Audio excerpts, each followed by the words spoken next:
अनमोल जिंदगी उपन्यास भाग 14। आशा उन्हें देखकर खुशी की आंसुओं से रोने लगती है। इतने सालों के बाद आज़ादी से अपने माँ बाबूजी से मिलने की वजह से वह बहुत ज़्यादा कुहक कुहक कर अंदर ही अंदर रोती है।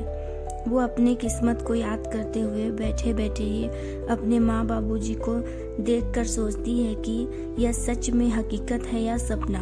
उसे विश्वास ही नहीं हो पा रहा होता है कि सब कुछ हकीकत में ही हो रहा है। उसके माँ बाबूजी से अर्जुन और उनकी माँ भी मिलते हैं। उसके बाद आशा उन्हें अपने घर के अंदर लाने के लिए जाती है।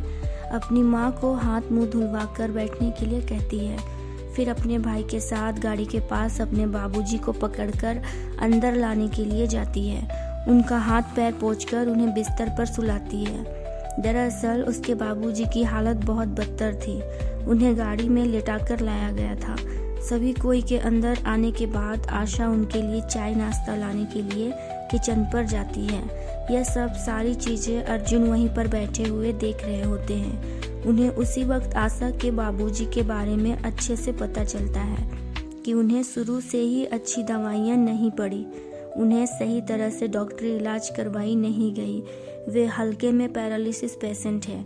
उन्हें सही दवाइयाँ और सही ढंग के डॉक्टर के देखरेख की ज़रूरत है।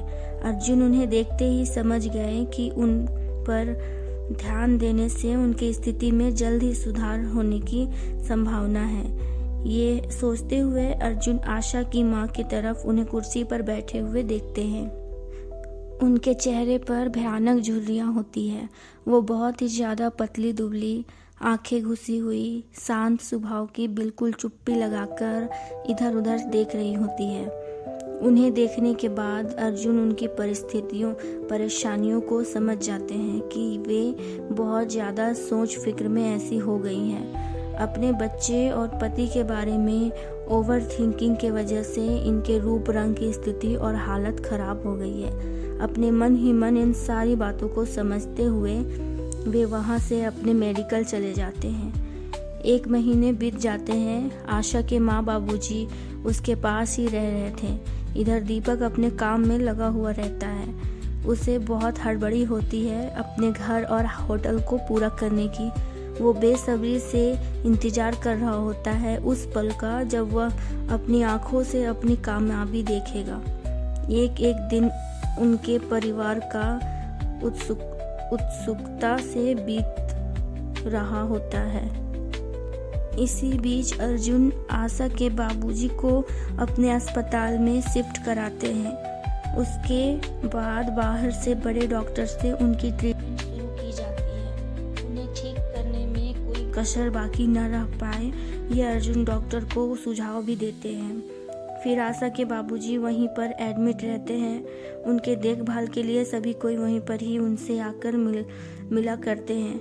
नर्सें भी हमेशा उनके आसपास ही रहती हैं। इधर दीपक के काम में भी आशा ध्यान देती है। उसके बनते हुए घर को भी कभी कभी देख ताक करने के लिए चली जाती है। अर्जुन के कहने और समझाने के बाद वह अब आगे का भी कुछ नहीं सोचती है कि अब वो क्या करेगी। आशा और अर्जुन की माँ दोनों ही इतने दिनों में एक दूसरे से अच्छी तरह से घुल मिल जाती है। अर्जुन की माँ भी ध्यान रखती है कि उनके बीच में किसी प्रकार का अंतर ना दिखे। उनके बीच में अमीरी और गरीबी का थोड़ा भी भेदभाव नहीं होता है। इसलिए वे दोनों ही सब सही और अच्छा करने में लगी रहती हैं। इसी तरह सभी लोग अपने ढंग से अपने अपने जगह पर लगे हुए रहते हैं। फिर ऐसे ही कुछ साल बीत जाते हैं। दीपक का घर और होटल तैयार हो जाता है। उसके बाबूजी के हालत में भी बहुत सुधार हो जाता है। अर्जुन का ध्यान और कराई गई ट्रीटमेंट से उनकी तबीयत बेहतर से बेहतर होती जा रही थी। आशा और अर्जुन के बच्चे भी काफ़ी बड़े हो जाते हैं। आशा की माँ भी सब कुछ अच्छा होते हुए देखकर खुश रहना सीख रही थी। अपनी माँ के होठों में मुस्कान देखते हुए आशा हर रोज़ भगवान से प्रार्थना करती है कि हमेशा सब कुछ बहुत अच्छा ही रहे, दोबारा कभी उनके जीवन में अंधेरा न आए। वो हमेशा अपनी माँ को बाबूजी के साथ खुलकर हंसते बोलते देखना चाहती है। यही उसकी हर रोज की भगवान से दुआ थी। इधर दीपक के लाइन होटल की पूरी तैयारी हो चुकी थी। वो अपने नए काम का उद्घाटन करने के लिए तैयारी में लगा था। कुछ दिनों के बाद वह उद्घाटन करने वाला ही था, जिसके लिए वह अर्जुन से सलाह-मशवरा लेता है कि किस तरह से अच्छे से पूरे विधि विधान से उद्घाटन किया जाए ताकि उसके आगे का भविष्य चमके। अर्जुन और दीपक के साथ पूरे घर वाले बैठकर बातचीत करते हैं। फिर कुछ दिनों के बाद हंसी खुशी से पूरे व्यवस्था से लोगों को आमंत्रित करके सम्मान और श्रद्धा भाव से होटल का उद्घाटन करते हैं। उसी दिन आशा और दीपक अपने माँ बाबूजी को उनके नए घर और उनके अपने नए होटल पर लेकर आते हैं। उनके बाबूजी भी उनकी सारी इशारे और बातें समझने बूझने लगे थे। वे बहुत बेहतर हो गए। उतने दिनों में उन्हें घर में रखकर देखभाल किया जा सकता था, इसलिए उन्हें घर पर ही सुई दवाइयाँ दी जाती है। इसी तरह आशा का सपना भी पूरा हो जाता है। सब कुछ अच्छा भला चल रहा होता है, सभी खुश रहते हैं। अब एक ही बात सबके मन में खटक रही होती है, आशा की शादी को लेकर।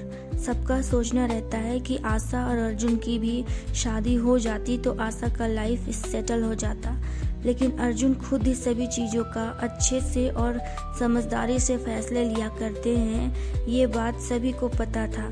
सब कोई को भी अर्जुन पर पूरा भरोसा था।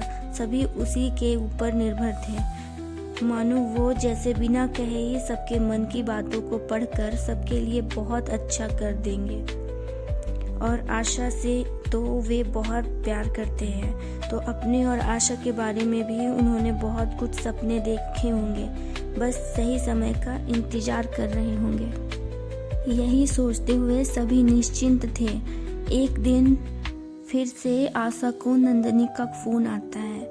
नंदनी आशा को कृष्णा की शादी के बारे में याद दिलाते हुए कहती है, कृष्णा की शादी के लिए अब कुछ ही महीने बाकी हैं, तो तुम्हें 15 दिनों के पहले ही अपने बच्चों के साथ और अपने माँ बाबूजी भाई के साथ हमारे घर पर आना ही होगा।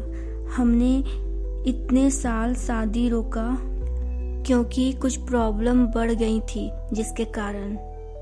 कहते हुए वो आशा से दोहराते हुए कहती है, अगर तुम नहीं आई तो मैं तुमसे कभी नहीं मिलूंगी और ना ही बात करूंगी।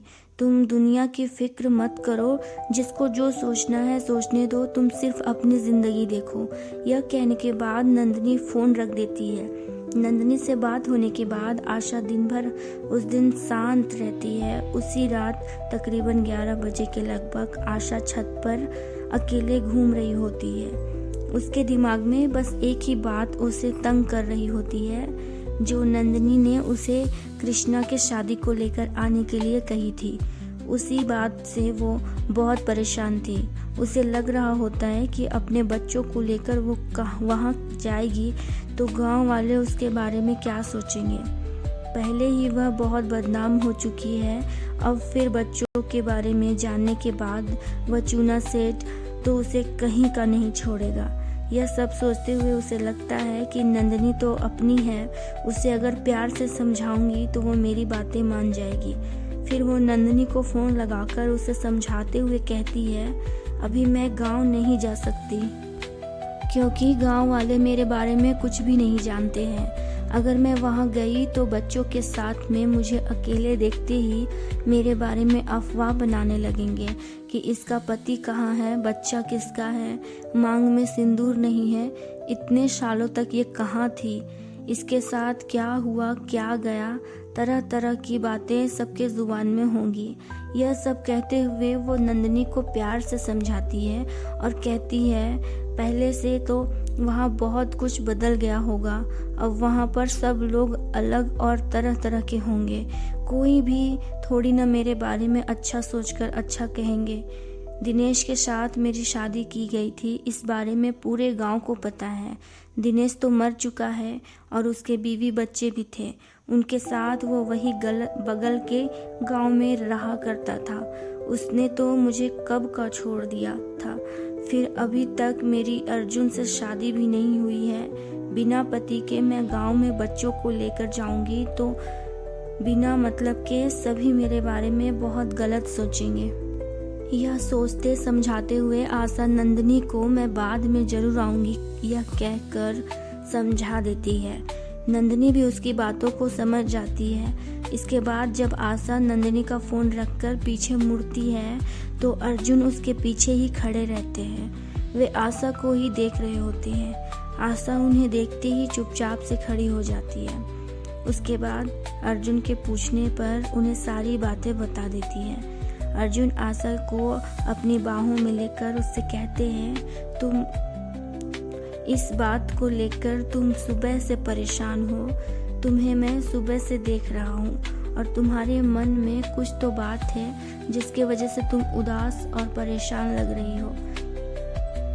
यह भी समझ रहा था। एक बार इस बात को तुम मुझसे कह नहीं सकती थी क्या? यह कहकर अर्जुन आशा से कहते हैं, मैं कल ही पंडित जी को घर बुलवाकर हमारी शादी की तारीख निकलवाता हूँ। उसके बाद हम तुरंत ही शादी कर लेंगे। यह सब बातें करने के बाद अर्जुन आशा को छत से नीचे लेकर जाते हैं। सुबह होने के बाद पंडित जी भी आ जाते हैं। सब कुछ अच्छे से ठीक ठाक तरीके से सबके कहने पर जल्द ही हो जाता है। उनकी शादी का दिन भी निकल जाता है। उसके बाद सभी बहुत खुश होते हैं। दरअसल अर्जुन ने 1 महीने के अंदर ही अपनी शादी के मुहूर्त निकलवाए थे और सौभाग्य से उसी महीने में कई लगन भी थे। 1 महीने के अंदर ही अर्जुन ने पंडित जी से शुभ लगन दिखवाकर शादी का दिन रखवाई। इसके बाद सभी अपने अपने ओर से शादी की तैयारी में लग गए। सभी कोई बहुत ज़्यादा खुश रहते हैं। वो दिन भी नज़दीक आने वाला था जिस दिन उनकी शादी होती। शादी की तैयारी में और खुशी में 1 महीना किस तरह निकल जाता है ये उन्हें पता ही नहीं चलता है। सिर्फ कुछ ही दिन बचे हुए होते हैं शादी के लिए। तभी अर्जुन शादी के 3 दिन पहले आशा को सबके सामने कहते हैं कि मैं तुम्हें कुछ सरप्राइज देना चाहता हूँ। आशा के साथ साथ वहाँ पे मौजूद सभी लोग बहुत खुशी से उत्सुकता से अर्जुन की तरफ देखते हैं और सरप्राइज का इंतजार करते हैं। उस दिन अर्जुन और आशा की हल्दी थी तो उनके यहाँ पर बहुत सारे मेहमान, बहुत से रिश्तेदार, बहुत से लोग आए हुए रहते हैं। सभी के सामने अर्जुन आशा से सरप्राइज की बात कहने के बाद थोड़ी देर के लिए बाहर चले जाते हैं। सभी इंतजार में रहते हैं और आशा बहुत गंभीर रूप से सोचती है, आखिर उन्होंने तो मेरे लिए सब कुछ कर ही दिया है, तो अब और क्या सरप्राइज देना चाहते हैं वो। मैं बहुत खुश हूँ भगवान, मुझे सब मिल गया है। कृपया करके कुछ गलत न हो भगवान, मेरी खुशियाँ न उजड़ जाए। एक पल के लिए वो भगवान से मन ही मन ये ना मनाते हुए डर रही होती है कि कुछ गलत न हो जाए मेरे सोच से परे। ऐसा सोचते हुए उसका दिल धक धक कर रहा होता है और अपने होठों से भगवान के नाम जप रही होती है। अपने आप में वो ऐसा सोचते हुए अर्जुन के इंतजार में रहती है। थोड़ी देर के बाद अचानक 2 नौकरों से अर्जुन किसी बड़े से चीज को पकड़ाए हुए वहां पर सबके सामने लेकर आते हैं, जो कि एक कपड़े से पूरी तरह ढका हुआ रहता है। आशा के पास आने के बाद अर्जुन उसमें से कपड़ा हटाकर आशा को ये तुम्हारे लिए है कहकर सरप्राइज देते हैं। आशा उनके लाए हुए सरप्राइज को देखकर मुस्कुराते हुए उनसे कहती है, यह बहुत अच्छा और सुंदर है अर्जुन, मैं इसे हमेशा संभाल कर रखूंगी। आशा के बोलने के बाद वो दोनों नौकर उस सरप्राइज को सबके सामने वही मेज पर रखकर वापस चले जाते हैं। दरअसल अर्जुन ने आशा को जो सरप्राइज दिया वो थर्माकोल से बना एलिड मॉडल एकेडमी का एक भव्य ढांचा रखा था। वह 8वीं से 12वीं तक के एक ऐसे शानदार और परिपूर्ण स्कूल को दर्शा रहा था जिसे देखकर कोई भी इंजीनियर हूबहू वैसा ही आलीशान स्कूल खड़ा कर दे। उस सरप्राइज को देखकर सभी मेहमान, रिश्तेदार और आए हुए लोगों में बातें होने लगती है कि अर्जुन जैसे रईस डॉक्टर ने ये स्कूल का खिलौना घर पर सजाने के लिए आशा को गिफ्ट किया है। ऐसा तो वो कभी भी दे सकते थे। आखिर क्या बात है खास इसमें? लेकिन इससे आशा खुश है, उसे उनके दिए हुए सरप्राइज से बहुत अच्छा लग रहा है, तो हमें क्या। ऐसी बातें कहते हुए सभी लोग वहाँ बातें करने लगते हैं। अर्जुन ने आशा को छोटा सा स्कूल बनवा कर दिया। वह बहुत अच्छा और सुंदर सा रहता है। उसमें सारी चीज़ों की सुविधाएं लगाई गई थी। स्कूल की हर ज़रूरत की चीज़ें उसमें दर्शाई गई थी। उस छोटे से कार्टून और थर्माकोल के बने हुए स्कूल को देखकर उसमें किसी भी तरह की कमी नज़र नहीं आ रही होती है। ऐसा लग रहा होता है मानो अगर यह स्कूल सच में कहीं पर बन गया तो बच्चों के लिए बहुत फ़ायदेमंद और अच्छा साबित होगा। टेबल पर रखे छोटे से स्कूल को अर्जुन का प्यारा सा सरप्राइज समझकर आशा बड़े प्यार से उसे अपने दोनों हाथों से उठाकर अपने कमरे की तरफ जाने वाले होती है। उसी वक्त अर्जुन उसे रोकते हुए फिर वहीं टेबल पर स्कूल को बीचों बीच रख कर तुरंत लैपटॉप चालू कराकर उस मॉडल को लाइव 3D वॉकथ्रू से कनेक्ट कराया और देखते ही देखते स्कूल के आलीशान क्लासरूम, सजी हुई लाइब्रेरी और गलियारे जीवंत हो उठे। मेहमानों और आशा के हैरान आंखें देखते हुए अर्जुन आशा से कहते हैं, तुम क्या सोच रही हो आशा? यह स्कूल कोई ऐसा वैसा स्कूल नहीं है। इसकी मालकिन तुम हो। यह तुम्हारा स्कूल होगा। यह सिर्फ तुम्हारे लिए है, मेरी तरफ से। तुम्हें पता है, तुम्हारे लिए मैं बिल्कुल ऐसा ही स्कूल खोलने वाला हूँ। मैंने तुम्हारे गांव में ही 1 एकड़ ज़मीन खरीदी है। वहाँ पर एक भी हाई स्कूल नहीं है, इसलिए वहाँ के लड़के लड़कियों को पढ़ने के लिए गांव से शहर आना पड़ता है, जो कि गांव से काफ़ी दूर पर है। इस स्कूल में गरीब घर के बच्चों के लिए एडमिशन चार्ज बिल्कुल भी नहीं रहेगा और मंथली फीस भी बहुत कम होगा। उन्हें सारी सुविधाएं दी जाएंगी ताकि वे अच्छे से पढ़ सके। मैंने सिर्फ तुम्हारे खुशी के लिए ये सपना देखा है। तुम हमेशा से टीचर बनना चाहती थी ना, और अपने गांव को भी याद कर कर के रोया करती थी। इसलिए मैं तुम्हारे लिए ज़मीन लेकर, तुम्हारे लिए स्कूल खोलकर तुम्हें वहाँ की प्रिंसिपल बनाना चाहता हूँ। मेरा सब कुछ तुम्हारा है और यही मेरी सरप्राइज़ है तुम्हारे लिए। अर्जुन के सरप्राइज को देखकर जानकर आशा बहुत हैरान रह जाती है। उसने कभी सपने में भी नहीं सोचा था कि उसे इतना प्यार करने वाला जीवन साथी मिलेगा। वो खुशी के मारे वहीं पर सबके सामने बैठ जाती है और बहुत रोने लगती है। उसने कभी कल्पना भी नहीं किया हुआ था इन चीज़ों के बारे में, जिन चीज़ों को वो हकीकत में पा रही होती है। उसे इस सच पर यकीन ही नहीं हो रहा होता है, लेकिन वह उस वक्त समझ चुकी थी कि भगवान उसके साथ है, उसके आसपास ही उसे देख रहे हैं। वह भगवान को सच्चे दिल से, मन से महसूस कर पा रही थी। उसके बाद वह बेफिक्र खुशी से झूमकर अर्जुन को वहीं पर गले से लगा लेती है। अर्जुन भी आशा को गले से लगाकर अपना प्यार दिखाते हैं। फिर 2 दिनों के बाद धूमधाम से उन दोनों की शादी भी हो जाती है। आशा अर्जुन से बहुत खुश रहती है। दोनों ही एक दूसरे से खुशी से रहते हैं। उनकी शादी के लगभग 1 महीने बीत जाते हैं। आशा नंदिनी से मिलने के बारे में सोचती है, क्योंकि कृष्णा की शादी का भी लगभग 1 महीना बचा हुआ रहता है। तो आशा को लगता है कि अब वो वहाँ गांव में नंदिनी के घर शादी में जा सकती है।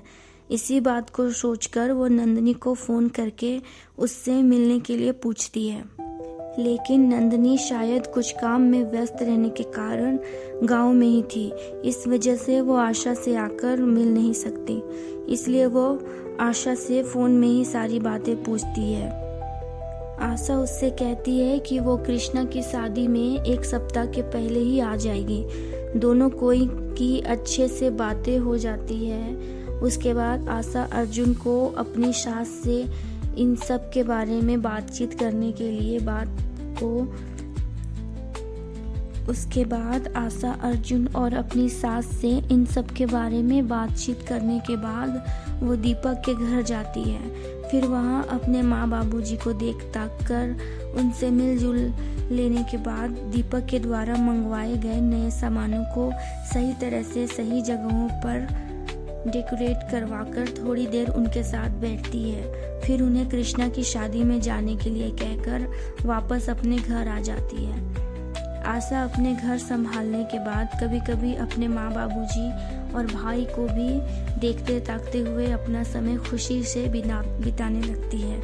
इसी तरह वह महीना भी पार होने लगा और कृष्णा की शादी भी नज़दीक आ रही थी। उसके बाद कृष्णा की शादी के एक सप्ताह पहले आशा अपने ससुराल और मायके के सभी परिवार वालों के साथ शादी में जाती है। कृष्णा की शादी काफ़ी धूमधाम और हंसी खुशी से होता है। आए हुए मेहमान सभी बहुत खुश होते हैं। शादी में बहुत खुशी का माहौल रहता है।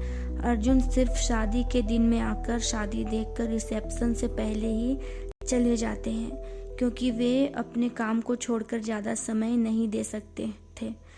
रिसेप्शन के दिन आशा अपने बच्चों और अपने दोनों परिवार वालों के साथ वहाँ पर सभी लोगों से मिलती है।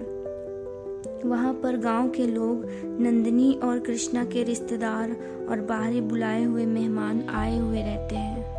सभी लोग आशा को हंसी खुशी से बहुत अच्छे से ऊंचे घर की बहू के रूप में देखकर आश्चर्य करते हैं। सभी लोग उसके गांव से जाने के पहले वाली हुई घटना के बारे में सोचते कहते हैं और सारे गांव के लोग दंग रह जाते हैं उसे हंसते बोलते देखकर और ऐसे ओहदे पर देखकर।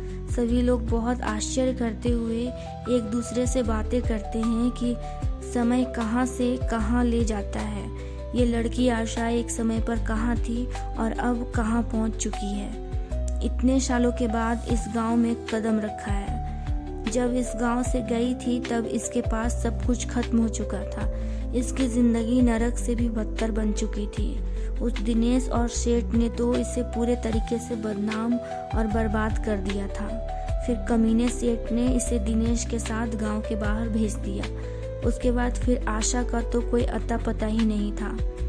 उन्हीं लोगों में से कोई लोग कहते हैं कि कहीं कहीं लोगों से सुनने में मिला था कि आशा कहीं बड़े नामी मेडिकल में काम वाम करती थी।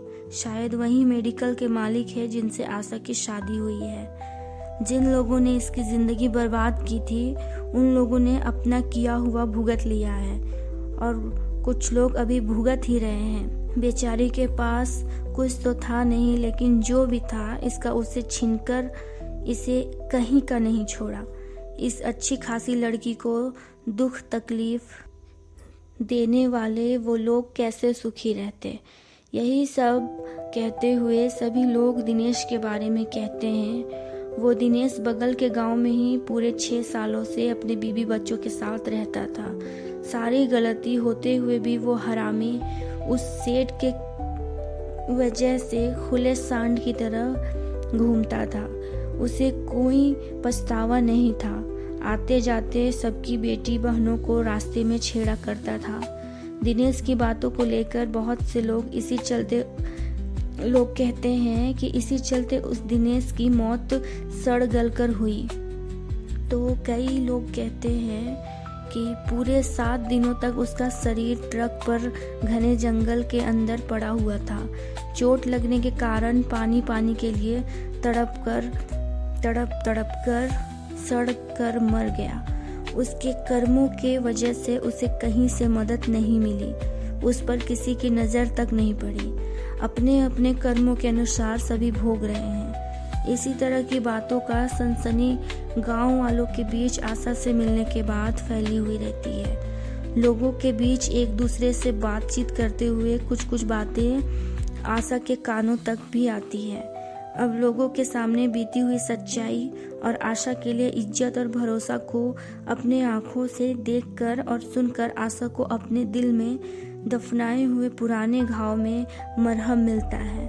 उसे अब अपनी पुरानी जिंदगी में मिली बदनामी और दाग से पर्दा हटा हुआ देखकर सुकून मिलता है। फिर कृष्णा की शादी का रिसेप्शन खत्म होने के बाद सुबह में वो अपने पूरे परिवार के साथ गांव वाले अपने घर पर जाती है। वहां पर उसने आने के पहले ही साफ सफाइयां करवा रखी थी। दरअसल वो अपने सारे परिवार के साथ वहां पर कुछ समय बिताना चाहती थी। आशा की सास तो बहुत बड़े घर की रहने वाली थी, लेकिन आशा किए वे वहां पर भी खुद को सबसे घुल मिलकर शामिल कर लेती है। उसी दिन अर्जुन का फोन आता है। अर्जुन उसी शाम में सभी को वापस आने की बात कहते हैं। आशा भी अब सबसे मिलजुल चुकी थी, सब देख ताक लिया था, तो वो अर्जुन को ठीक है कहकर जाने के लिए तैयारी में लग जाती है। उसी दिन दोपहर में आशा शादी में लाए हुए अपने कपड़ों और सामानों को रखवा कर अपने घर वालों के साथ बैठकर चाय पी रही होती है। तभी उसके सामने चूना सेठ की पत्नी उसी से मिलने के लिए आती है। चूना सेठ की पत्नी बहुत शांत और चुप रहती है। शायद वो वहां आशा से हाल समाचार पूछने के लिए आई हुई होती है। फिर वो आशा को गले लगाकर सुखी संपन्न रहने का आशीर्वाद देती है। उसके बाद वो आशा से कहती है, बेटी तुम जानती हो, मेरे पति ने तुम्हारे साथ जो भी बुरा या गलत किया था उसकी वो सजा भुगत रहे हैं। उन्हें अपने कर्मों की सजा मिल रही है। तुम हमेशा से एक अच्छी भली लड़की थी, लेकिन उन सब ने तुम्हें बुरी तरीके से नोच नोच कर तुम्हारी जिंदगी को तबाह और बर्बाद कर डाला था। उन्होंने तुम्हारे साथ बहुत घटिया किया था, तो वे भी अपने कर्मों की सजा भुगत रहे हैं। आज तो उनके पास सब कुछ है, लेकिन उनकी कौड़ी भर की इज्जत नहीं रही। शायद उनके रुपयों, पैसों और दौलत से मैं उनकी पत्नी होने के नाते से हमेशा दान पुण्य किया करती थी। इस वजह से हमारी ज़मीन जायदाद, रुपये, पैसे और घर द्वार सब हमारे बच्चों के लिए धरे के धरे रह गए, लेकिन मेरे पति कहीं के नहीं रहे। यह सब कहते हुए वो बताती है कि आज से 4 साल पहले रात के वक्त में वो छत से नीचे उतर रहे थे। 4 साल या 6 साल, शायद मुझे याद नहीं रहा, लेकिन उस वक्त बहुत पी रखा था और सीढ़ियों से उनका पैर फिसला तो वो गिरते पड़ते नीचे आ पड़े।